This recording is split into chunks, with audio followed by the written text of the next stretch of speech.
आपण आता गोव्यामधल्या गालजीबागच्या किनाऱ्यावर आहोत। हा गालजीबागचा किनारा ऑलिव्ह रिडले कासवांसाठी राखून ठेवलेला आहे। ऑलिव्ह रिडले कासव समुद्रातून किनाऱ्यावर प्रजननासाठी येतात। संध्याकाळच्या किंवा रात्रीच्या शांत वेळेला ही कासव किनाऱ्यावर येतात। आता कासवांचा विणीचा हंगाम हळूहळू सुरू झालेला आहे।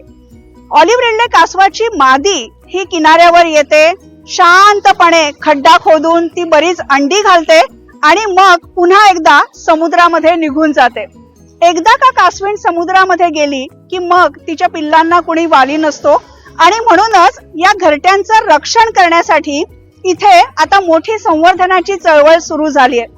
ही घरटी सुरक्षित राहावीत म्हणून गालजीबागच्या किनाऱ्यावर, अगोंदाच्या किनाऱ्यावर हॅचरी सुद्धा करण्यात आलेल्या आहेत। या हंगामामध्ये इथे 2 कासवांची घरटी सध्या संरक्षित करण्यात आलेली आहे।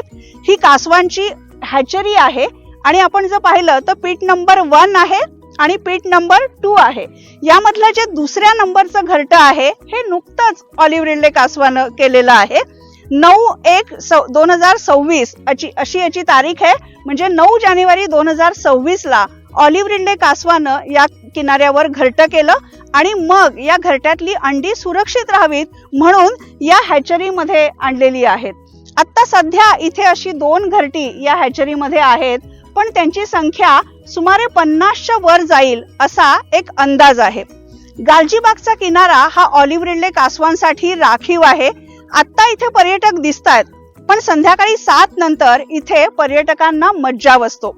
ऑलिव्ह रिडले कासव समुद्रातून किनाऱ्यावर जेव्हा अंडी घालण्यासाठी येतात तेव्हा साधारण ती रात्री किंवा पहाटे किनाऱ्यावर येतात। तेव्हा पूर्णपणे शांतता असते, कोणीही पर्यटक नसतात आणि मग हा किनारा कासवांचा होतो। हॅचरी मधल्या या घरट्यातून सुमारे 40 ते 45 दिवसांनी कासवांची पिल्लं बाहेर येतात। मग या पिल्लांना सुखरूपरित्या समुद्रात सोडलं जातं।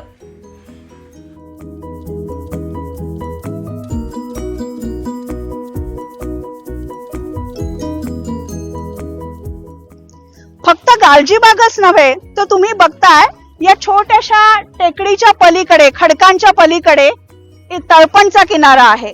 तळपणच्या किनाऱ्याच्या नंतर जो एक मोठा डोंगर तुम्हाला दिसतोय त्याच्या पलीकडे अगोंद्याचा किनारा आहे।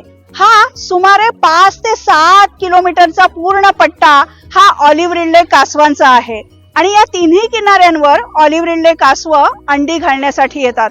आता गावकरी सुद्धा कासवांच्या रक्षणासाठी पुढे येऊ लागलेले आहेत आणि जसं महाराष्ट्रामध्ये कोकण किनाऱ्यावर गुहागरला, वांगणीला, वेळासला ऑलिव्ह रिडले कासवांच्या संवर्धनाची चळवळ सुरू आहे, तसंच आता गोव्यातही आहे।